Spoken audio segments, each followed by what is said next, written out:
Olá, os 45 dias da campanha eleitoral deste ano até o primeiro turno já começaram e o Diário do Nordeste recebe os candidatos ao governo do estado do Ceará para uma série de entrevistas, nas quais eles devem falar um pouco sobre as expectativas para a campanha deste ano e também sobre as propostas que devem ser apresentadas durante a disputa eleitoral.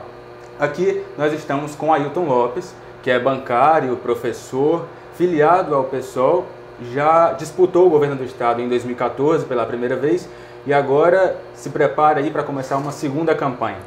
Seja bem-vindo, Ailton. Obrigado, William. Obrigado a todo mundo que está acompanhando essa entrevista. É um prazer estar aqui e poder conversar sobre a necessidade, pela primeira vez, a gente possa eleger um governador que, de fato, atenda aos interesses do povo trabalhador e não seja, na verdade, eleito e garantido no governo para atender aos interesses das elites econômicas que passam por cima dos pobres. Para começar, eu queria que a gente falasse um pouco sobre o início da campanha passada, em 2014, quando você disputou pela primeira vez o governo do estado, e esse início de campanha já de 2018, né, em que, enfim, é uma campanha mais curta, com algumas regras diferentes daquela da eleição geral anterior. E eu queria ouvir, na tua avaliação, quais diferenças e quais semelhanças você, candidato, vê entre os dois cenários para vislumbrar expectativas para essa eleição? Há muita semelhança, primeiro porque o sistema político brasileiro ele funciona para manter as mesmas elites. Por isso as pessoas se surpreendem. Como é que pode? Todo ano eu voto e continua praticamente a mesma coisa, ou pior. Na verdade, a gente tem conseguido surpreender e piorar. E esse é um aspecto qualitativo dessa eleição, e já a última das eleições municipais, qualitativamente pior em relação às eleições anteriores, porque reduziu o prazo eleitoral de campanha de 90 para 45 dias. Porque é pior, porque é menos tempo para conversar com as pessoas, inclusive desfazer as mentiras e as ciladas que costumam enganar a população a votar naqueles seus inimigos, naqueles que votam contra si. Parte significativa desses do Congresso que votaram numa reforma trabalhista que torna pior a vida dos trabalhadores, que quase quiseram, inclusive, aprovar, aliás, quiseram, só que não conseguiram aprovar uma reforma da Previdência, que coloca a pessoa para morrer de trabalhar e trabalhar até morrer, estes foram votados pela população. Mas o problema é que o sistema político, através das elites econômicas e políticas, criam também ciladas e armadilhas. Veja um exemplo, William. A gente vê aí as coligações. A coligação está juntando Eunício a Camilo Santana. Isso não é só no executivo, embora eles não estejam na coligação formal, essa é a chapa que vai às ruas e que vai às urnas. Na proporcional, o PT está junto, por exemplo, com o PR da Gorete Pereira. Então você dá um voto num petista e ajuda a eleger, por exemplo, alguém que votou contra os trabalhadores e contra, inclusive, o próprio governo do PT. Então tem uma salada geral, inclusive falar de semelhanças, né? São praticamente os mesmos personagens, só que agora eles estão juntos. Porque se a gente for resgatar, eu fui candidato em 2014 e você vê a proposta do Eunício e a proposta do Camilo eram rigorosamente as mesmas. Você pega tanto os programas de TV como os debates dos quais eu participei e Eunício e Camilo ambos defendiam a ampliação do raio, como, por exemplo, solução para a segurança. Então, eles estão coerentes ao estarem juntos, embora se engalfinhassem até pouco tempo. A novidade, do ponto de vista do jogo de peças, é porque o Tasso Gereissati estava com o Eunício e agora está isolado praticamente e contrário ao local do Eunício. Mas os interesses econômicos que o PSDB do Tasso Gereissati representam já estão abarcados pelo governo do Camilo. Não à toa o Maia Júnior é secretário, mas isso é só uma expressão política dos interesses econômicos. Porque, na verdade, William, o que a gente tem no Ceará, e não é só com o governo Camilo, os governos anteriores, Tasso, Ciro, Cid e Lúcio, é um governo dos ricos contra os pobres. E a gente vai tratar disso aqui. Por exemplo, quando a gente vê, né, uma renúncia fiscal, você pega uma termoelétrica, né, eu vou começar pelo aquário. O aquário foi mais de 130 milhões de reais. Mais de 130 milhões de reais para um aquário num estado que é o quarto no Nordeste em esgoto a céu aberto. Ou seja, não consegue sequer recolher, né, o esgoto. Né? Então a população vive numa condição absolutamente precária e o dinheiro público é destinado para onde? Para o aquário. E não para atender e dar dignidade e condições de saúde à população. É o que eu tenho chamado de governo dos ricos contra os pobres. E a população precisa ter acesso a essas informações para não vender o seu voto, para não continuar votando nos seus inimigos e naqueles que lhes retiram direitos. Na prática, candidato, o PSOL faz uma oposição de esquerda. E Correto. nessa eleição está coligado ao PCB na frente de esquerda socialista. Qual que é a estratégia, então, diante desse cenário em que há coligações muito numerosas e, portanto, com muita estrutura para uma campanha, com que estratégias o PSOL vai para essa disputa? Como é que tem sido já essa pré-campanha e em que apostas a sua candidatura tem tentado investir para fazer campanha? De que forma? Primeiro, não mentir para o povo. Chega de mentir para o povo. Você chega em toda a eleição e é o Camilo, é o Eunício, todos eles mentindo. Eles dizem, vamos fazer tantos hospitais, vamos acabar com a segurança. Olha, o Camilo teve 4 anos. Vamos para os resultados. Não vamos falar de sensação, de possibilidade. Resultado. Nós tivemos o maior número de homicídios na história do Ceará. Maior do que 2016, mais de 20%, e foi o maior índice. 5.134 mortes, ou seja, crimes contra a vida. E isso não ganha prioridade por parte do Estado. O índice de resolutividade, William, quem nos acompanha aqui, por exemplo, do crime contra adolescentes, que nós somos também o Estado que mais mata adolescentes no país, de acordo com dados da Unicef, o índice de resolutividade é de 2,8%. De acordo com o Comitê de Prevenção a Crimes e Homicídios na Adolescência, que vem sendo coordenado e dirigido na Assembleia Legislativa pelo nosso deputado estadual Renato Roseno. Então, primeiro é não mentir. Primeiro, por exemplo, numa questão que tem sido prioridade, tomado a atenção das pessoas, é dizer que a questão da segurança pública não vai ser resolvida com passe de mágica, não vai ser resolvido aumentando a repressão. Inclusive, o próprio governo estadual já reconhece isso, faz uma inflexão, uma mudança no seu discurso, quando o André Costa, que é afeito a malabarismos, a todo esse circo que foi montado, inclusive, nas inaugurações, que eu tenho chamado, inclusive, de inaugurações do raio, porque é um verdadeiro showmício quando leva o raio, então uma verdadeira operação cinematográfica, as pessoas juram que vão estar mais seguras, não estão. Mais gente tem morrido. E o André Costa, mesmo secretário de Segurança Pública, já chegou a dizer, olha, se repressão resolvesse, a gente não estava na situação que está. Tem que ter investimento em política social e é claro, tem que entender a segurança pública como uma política pública integrada às demais políticas. E em termos de segurança, a gente sabe que o que mais vale é atuar com inteligência. É preciso, portanto, que o Estado se municie de bons pesquisadores e de pessoas formadas nessa área. Infelizmente, o que ocorre, por exemplo, a nossa crítica, a militarização das polícias vem daí. A gente percebe que são policiais que, inclusive, não é investido na formação intelectual deles. Muitas vezes o policial, quando vai se formar, faz uma graduação, uma pós-graduação, um mestrado, um doutorado, é mal visto dentro da corporação. Então precisa também ter essa mudança de perspectiva dentro da corporação. Você sabe quais são os territórios mais violentos. A gente já sabe quais são os territórios onde ocorre maior número de homicídios em Fortaleza, então dá para o Estado se antecipar. Não é possível que o Estado chegue depois. Eu moro, por exemplo, na Gentilândia, no Benfica, que foi um dos locais onde houve uma das chacinas só nesse ano no estado do Ceará. A polícia chegou depois e o que ela fez? Desocupou a praça. Então, entrou a polícia e saiu a população. Está errado.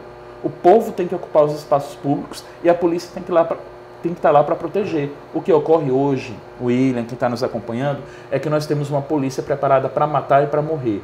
A polícia brasileira é a que mais mata e a que mais morre no país. Então não está faltando, não é braveza, por exemplo, aos nossos agentes de segurança do Estado. O que está faltando é condição técnica, operacional e inteligência.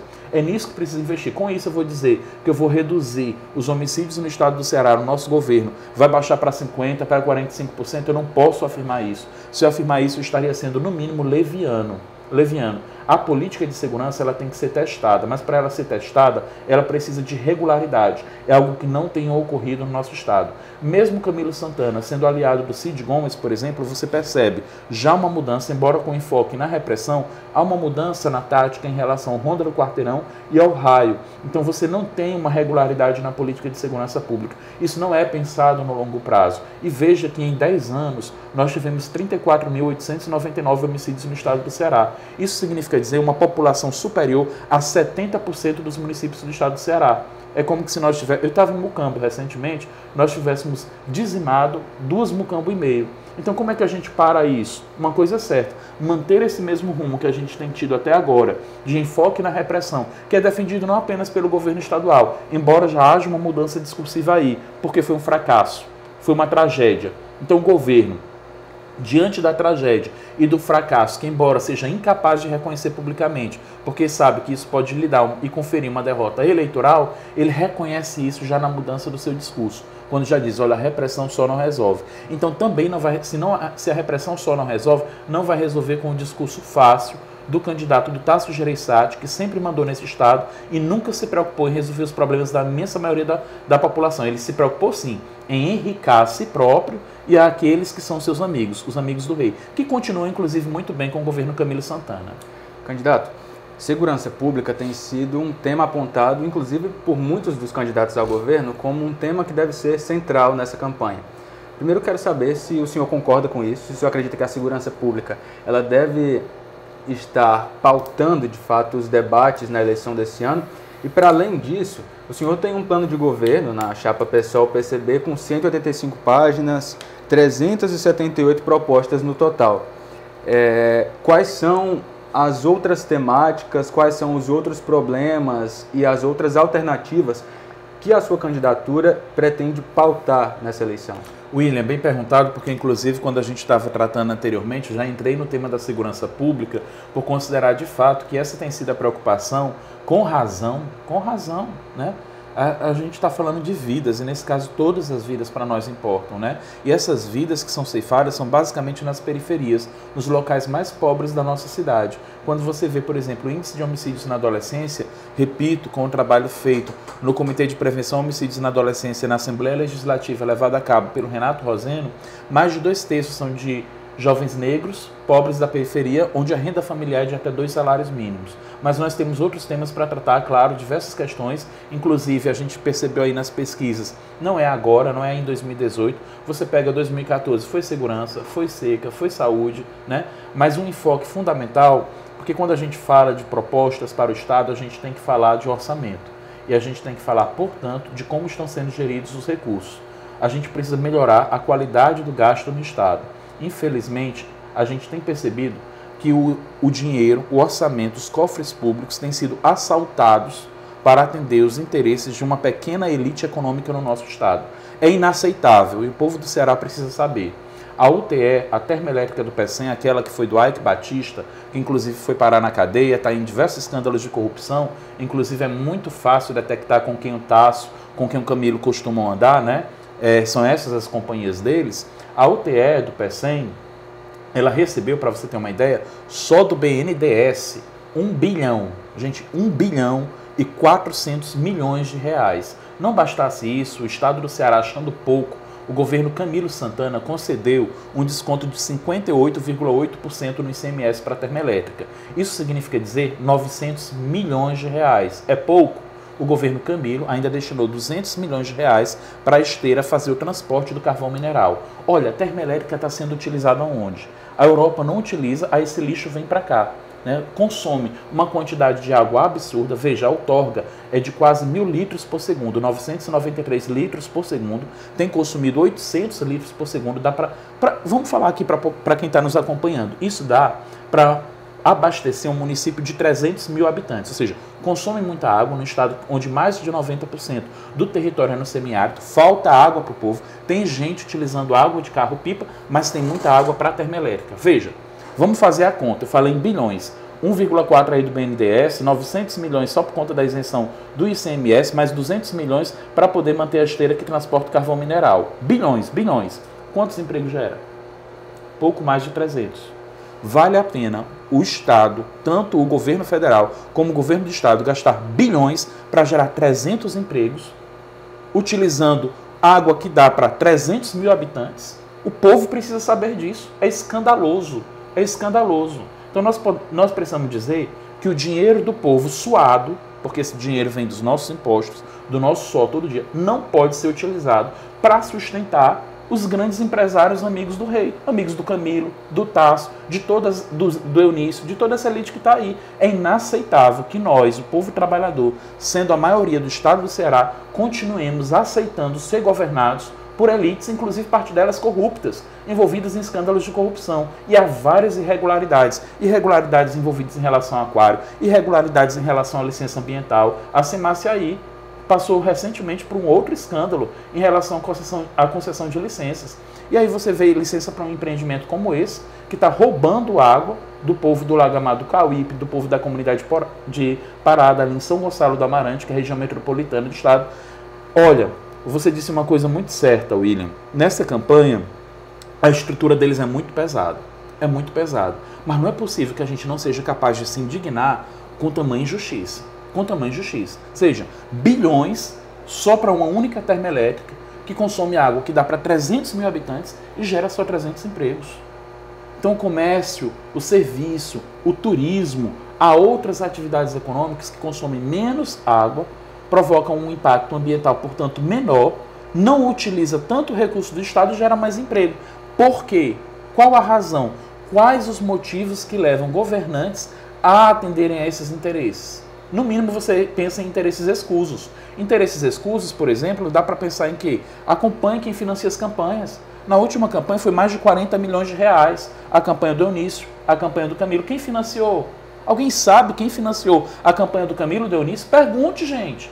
Todo mundo viu na TV o escândalo da JBS, que é a Friboi, viu o escândalo da OAS, da Odebrecht, estão tudinho na prestação de conta do Camilo e do Eunício. Então não quer votar em corrupto, por que a gente vai votar nos mesmos?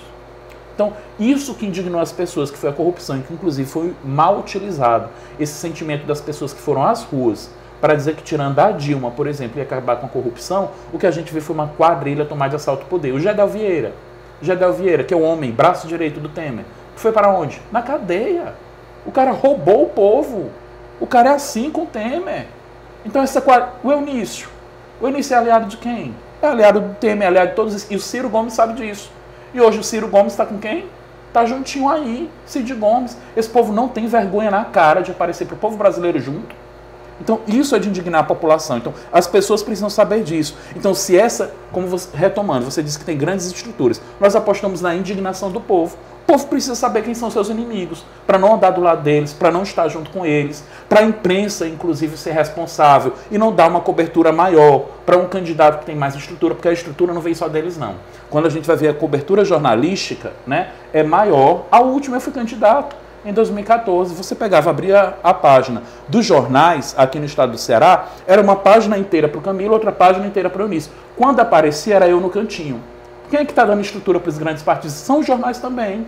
Então a gente tem que enfrentar, inclusive, o debate da democratização da comunicação. Eu agradeço esse espaço que está sendo aqui em cortesia, eu digo agradeço em cortesia porque é um dever, é uma responsabilidade da imprensa dessa cobertura jornalística para todo mundo. Então, quando você fala em grandes estruturas, as grandes estruturas não são só desses partidos, mas da própria imprensa que representa também grupos econômicos. Candidato, o senhor fala no programa de governo, no plano de governo, que estabelecemos um programa fiável e principalmente viável. Nos seus discursos de pré-campanha, o senhor tem defendido uma inversão de prioridades. Isso. Né?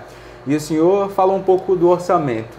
Na prática, que inversão de prioridades seria isso? O que seria prioridade no orçamento, por exemplo, num governo do PSOL? O que eu acabei de falar, por exemplo, em relação ao Aquário. Não vamos desperdiçar o dinheiro, não vamos jogar dinheiro, nem no lixo, nem na água, né? Como foi o caso do Aquário. Eu repito, nós não podemos... É porque às vezes a gente fala número e parece que o número não representa a realidade, né? Você dizer que... William, veja, o que é esgoto a céu aberto? Eu não vou nem falar que nós somos o quarto estado do Nordeste. O que é esgoto a céu aberto? Que é a pessoa conviver com fossa e com esgoto a céu aberto. Você seria capaz de aceitar que a sua família vivesse numa situação como essa?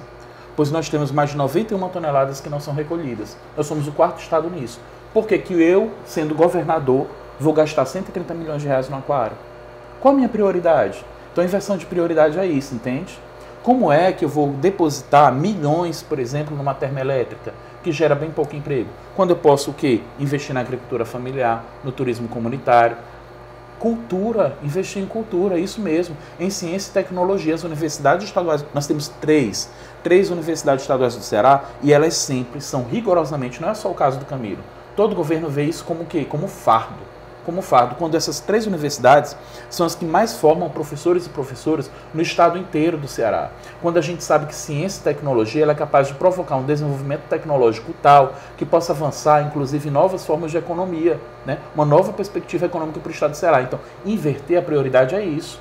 Inverter a prioridade é dizer, por exemplo, que nós vamos por fim ao decreto 24.569 de 1997, assinado pelo governo do estado, que aumenta o desconto de ICMS para agrotóxico. Não sei se você sabe, mas há uma resolução do CONFAZ, que é justamente a reunião das secretarias de fazenda de todo o país, é a resolução 100 de 1997 do CONFAZ, que dá um desconto de 60% para o veneno, que é um verdadeiro veneno, o agrotóxico. Contamina tanto o trabalhador, mesmo que use o EPI, o equipamento de proteção individual, isso são dados da Abrasco, Associação Brasileira de Saúde Coletiva, contamina a água, contamina o solo, né, contamina o alimento que a gente vai consumir, e aí eles dizem que gera emprego. Gera emprego como? Eles, na verdade, tiram emprego. Tem a agricultura familiar ali na região, eles tiram o emprego, tiram todo o trabalho e produção daquela família, né, através da contaminação do solo, da água, para o agronegócio. Enquanto aquilo dali está dando lucro, aquele empreendimento vai ficar ali. Quando não estiver dando lucro, vai para fora. E outra coisa, o resultado, parte significativa desse lucro nem fica aqui. Então, qual o benefício que gera para a economia? Dá para gerar emprego e renda de uma outra forma, através do quê? Das cadeias produtivas locais, com que já existe de vocação econômica em cada localidade. Se tem agricultura familiar, o que é que a gente deve ofertar lá? Assistência técnica rural, que inclusive está desmontada no estado do Ceará. É preciso fazer concurso público para a ATR, é preciso investir nas escolas agrícolas, é preciso investir nas tecnologias sociais, como casas de semente, como as cisternas de placa. Então, o povo já tem, inclusive, essas tecnologias sociais. O que é que o governo deve fazer? Investir nisso. E não naqueles que são os amigos do rei, não à toa o Camilo Santana aí é o candidato do agronegócio, né? Então, essa inversão de prioridades. Quando a gente acabar com esse decreto, que é o 24.569 de 1997, que é o decreto que dá essa isenção, né? Em nível federal já tem 60%. O estado complementa com mais 40%. Agrotóxico não paga imposto. Não paga 100%, não paga ICMS, não paga IPI desde 2011, não recolhe COFAZ, PASEP, não recolhe PASEP, né? Ou seja, não paga imposto algum o agrotóxico. Então esses 40% que agora vai ser recolhido, que era antes isento do agrotóxico, é mais recurso que entra para o Estado, que a gente pode investir em quê? Na agricultura familiar, em práticas agroecológicas. Isso é uma outra inversão de prioridade. Olha outra inversão de prioridade. A gente entender que 100% do quadro permanente de professores tem que ser de professores efetivos. Vai continuar existindo professor temporário? Vai continuar existindo professor temporário. Mas o professor temporário é para substituir o efetivo e não a vaga. Ou seja, o efetivo que se afasta temporariamente para poder fazer uma especialização, mestrado, um doutorado, aí precisa contratar aquele professor temporário que será contratado pelo mesmo salário, por salário equivalente, não salário menor, como é feito hoje, de forma absolutamente precarizada. É interessante, viu, William? É interessante quem nos acompanha, que na hora de falar de combater privilégio, combate de quem não tem privilégio. Quando vai falar, por exemplo, de piso salarial de professor, diz que não pode entrar gratificação. Aliás, conta gratificação. Não, é piso salarial, eu conto não só o salário bruto do professor, mas eu conto também a gratificação, para poder dizer que isso eu estou dando um piso. Mas quando é na hora, por exemplo, de combater os grandes salários, isso não ocorre, né? Ou seja, as gratificações não entram na contabilidade para calcular, por exemplo, o teto do serviço público. Tem servidores, aqui no estado do Ceará, por exemplo, é uma pequena quantidade, porque se a gente pega 145 mil servidores ativos no estado do Ceará, aliás, 140 mil por aí, 45 mil recebem no máximo até R$900. Mas só na Secretaria da Fazenda, por exemplo, existem em torno de 1.300 funcionários que recebem mais do que o teto do governador, que é pouco mais de 18.600. E tem deles que recebem até mais do que a ministra Carmen Lúcia, do STF. Então isso é que tem que ser combatido. Então os privilégios daqueles que têm mais do que inclusive a própria Constituição manda, falando da Constituição Federal, porque isso só é possível no estado do Ceará, porque várias emendas foram aprovadas ainda no governo Camilo, com essa base monstrenga, enorme que ele tem, que reúne desde os fundamentalistas como a Silvana está aí, ó, na mesma base agora que é o mano do PT, que todo esse povo. Então isso é prejudicial do ponto de vista da consciência política, é prejudicial do ponto de vista ideológico, mas é prejudicial também do ponto de vista dos resultados, dos interesses da maioria da população. Para mudar a política, a gente só muda a política com novas práticas, mudando também as práticas. E na prática, como é que um eventual governo do senhor retiraria ou revisaria esses privilégios no funcionalismo aqui no Ceará, como o senhor mencionou? Primeiro, apresentando um projeto de lei nesse sentido, né, ao parlamento, né, para que possa mudar, fazendo uma campanha pública, engajamento da sociedade. Certamente a imensa maioria da população é contra isso. Pergunte ao povo, né? É engraçado, né? Na hora de retirar o direito do povo é super fácil, né? Na hora de dizer que um professor que ganha pouco mais de 3 mil reais, né, ele não pode ganhar mais, você não pode... Porque foi isso. Veja o reajuste que o governo Camilo Santana deu aos servidores públicos. Ridículo, ridículo. Então ele é incapaz de combater os privilégios, mas é capaz de retirar e de atacar a maioria dos servidores públicos, como ele fez agora, aumentando a contribuição previdenciária de 11% para 13%. Aliás, de 11% para 14% no caso dos servidores públicos.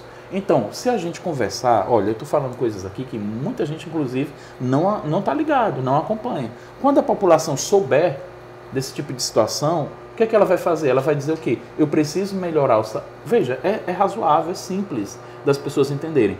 Eu posso, devo e preciso melhorar o salário dos professores e professoras, as suas condições, ter uma escola melhor, uma escola com bons laboratórios, com refeição adequada, com uma boa estrutura, com bolsas de iniciação científica, ao desporto e à cultura, e não cortando bolsas, como fez o governo Camilo Santana, cortando bolsas da FUNCAP.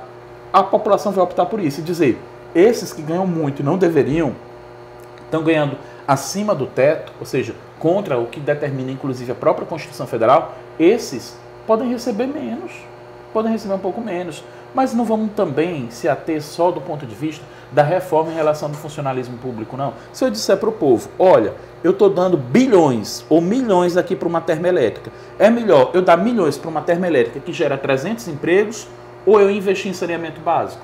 Saneamento básico, eu falei aqui do estado ser o quarto do Nordeste em esgoto a céu aberto, isso é inaceitável.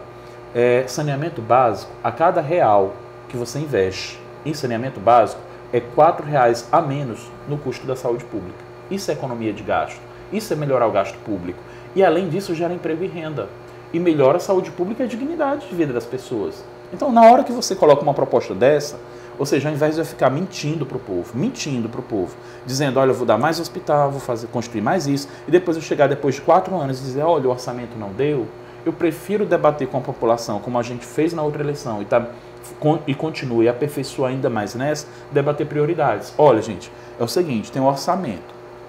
Você prefere que eu coloque o dinheiro no aquário ou prefere que eu faça saneamento básico para que a população viva em dignidade? Pergunte isso para o povo do Ceará. Faça essa pergunta, faça essa enquete. O povo vai responder. Eu tenho certeza que ele vai optar pelo saneamento básico e não pelo aquário. O senhor falou de funcionalismo público. Eu queria que a gente falasse um pouco sobre a Previdência Estadual, porque o senhor mencionou, inclusive, já o aumento da contribuição dos servidores, e o governo do Estado mandou para a Assembleia agora 3 propostas que envolvem a Previdência Estadual, elas não devem ser votadas até o fim do ano. Pergunto para o senhor qual que é a avaliação que o senhor faz da situação da Previdência Estadual atualmente, e se o senhor acredita que essas mudanças que estão sendo propostas ou outras são de fato necessárias. Não, essas propostas que estão sendo apresentadas pelo Camilo são no mesmo nível das que foram apresentadas em nível federal, para esmagar o trabalhador do serviço público. Esmagar o trabalhador do serviço público. Porque o que acontece, como eu disse, o que ele deveria combater, ele não combateu, que foi aprovado no governo dele, emendas que permitem que determinados servidores recebam mais do que o teto constitucional federal. Isso é uma imoralidade, e isso ele permitiu.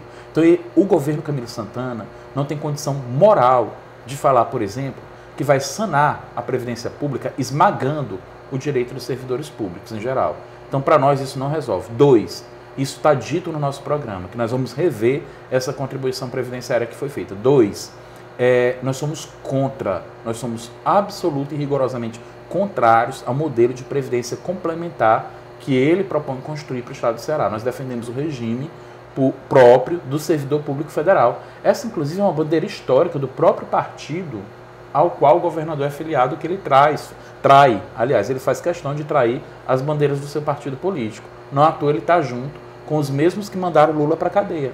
Aqueles que mandaram Lula para a cadeia estão junto com Camilo Santana. Genesias Noronha, que era o chefe da tropa do Cunha. Gente, quem acompanhou na TV, gente, era ridículo Era ridícula a atuação. Aquilo era uma irresponsabilidade, um descaso com o povo brasileiro. Aquele Genesias Noronha ser eleito deputado federal pelo Ceará. O cara era chefe da tropa do Cunha. Tá com quem? Camilo. Gorete Pereira, da bancada aí que foi contra o povo. Tá com quem? Camilo. Todos esses que foram responsáveis pelo golpe contra a presidente, não só contra a presidente Dilma, contra o povo brasileiro, porque eles retiraram a Dilma para provar isso sem nenhum escândalo de corrupção da Dilma, sem nada que comprovasse para retirá-la do poder. Fizeram isso para quê? Para massacrar o povo brasileiro. Estes que se juntaram com a quadrilha que tomou de assalto o poder, estão todos com Camilo Santana. Ele deve explicações públicas ao povo do Ceará por que ele se aliou com aqueles que botaram Lula na cadeia e votaram em leis que massacraram o povo trabalhador. Camilo Santana deve explicações públicas sobre isso. Ailton, já nos encaminhando para o fim da nossa conversa por conta do tempo, pergunta o seguinte: em 2014 o senhor teve pouco mais de 102 mil votos. Correto. No estado. Esse ano a gente tem uma eleição que é financiada em parte por recursos públicos a partir do fundo eleitoral. Isso. E o senhor, outros nomes do PSOL já falaram que o partido deve receber cerca de 100 mil reais para a campanha aqui no Ceará. Exatamente. Para o governo do estado. Com esse montante de recursos, com o tempo de TV e rádio que o PSOL tem, quais são as estratégias práticas que o partido tem tentado implementar já nessa campanha? O senhor mesmo mencionou esse momento de distanciamento de parte da população da classe política de forma geral.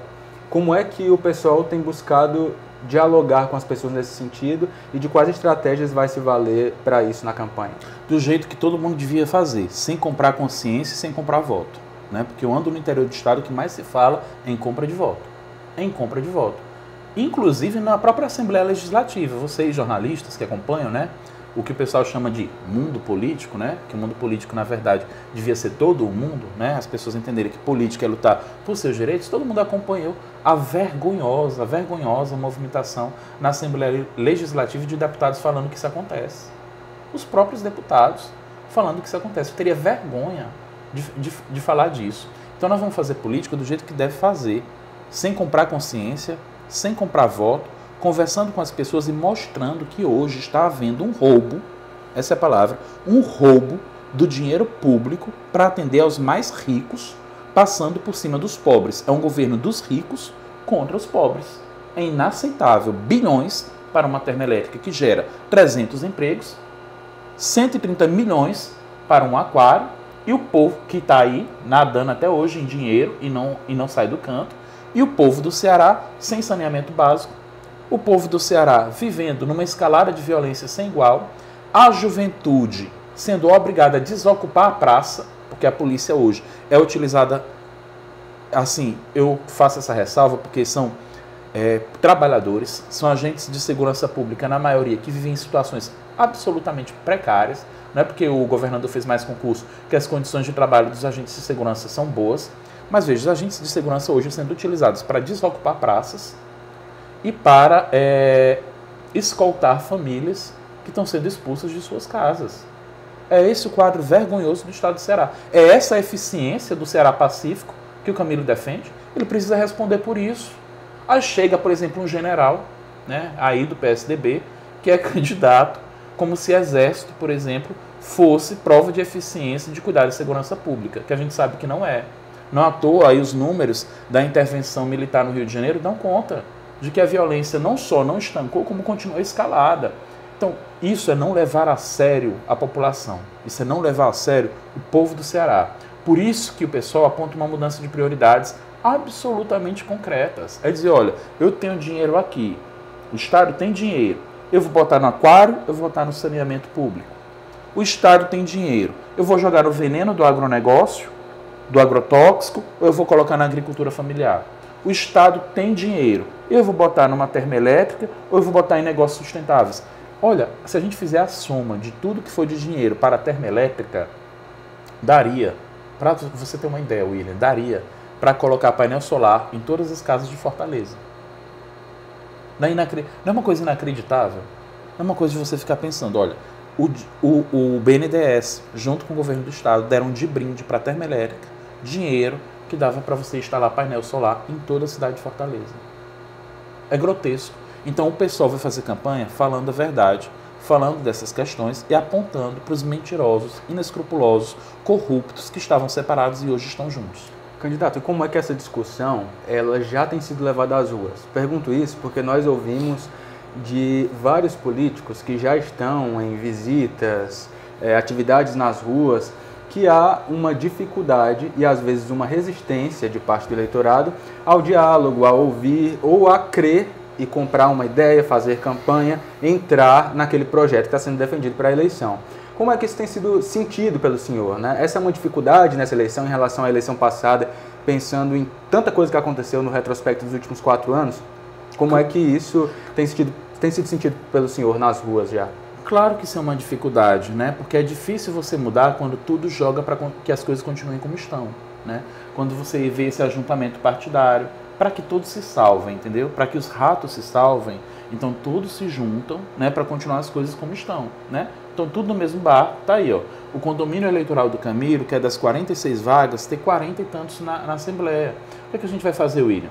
Conversar com as pessoas em rodas de conversa, caminhadas, as nossas atividades políticas, públicas, falar em praças, conversar com as pessoas, a nossa militância, fazer a campanha de forma voluntária, né? Sem comprar consciência, sem comprar voto. É isso, como deve ser feita a política. Então a gente conta com isso, a gente pede que as pessoas, inclusive, se engajem e se envolvam, porque recusar e não participar da política é tudo que eles querem. Votar branco e votar nulo não vai adiantar de nada, não vai resolver absolutamente nada, porque os que compram voto vão continuar comprando voto e vão continuar governando para os ricos contra os pobres. Então, para mudar isso, só tem uma forma: as pessoas se engajarem, militarem, abraçarem a bandeira. Não é a bandeira do PSOL, não é a bandeira do PCB, é a necessidade de que pela primeira vez em toda a história do Ceará nós possamos dizer em alto e bom som para as elites: vocês não mais governarão nossas vidas.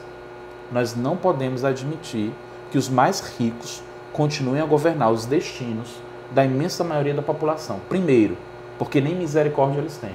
Segundo, eles só se preocupam com seus próprios interesses. E terceiro, hoje, essa política levada a cabo pelas elites está matando, literalmente, exterminando fisicamente os filhos da pobreza. São 5.134 mortes em 2017. A maioria é de jovem pobre, da periferia, que inclusive não sequer tem a possibilidade de sonhar que pode superar os 19 anos de idade. Isso é inaceitável. Essa vida, quem vai chorar por essa vida? Quem chora por a vida desse adolescente? Eles não choram. Nenhum minuto de silêncio, nenhum minuto de luto foi feito pelo Estado do Ceará, pelo governo do Estado do Ceará, pela vida desses adolescentes.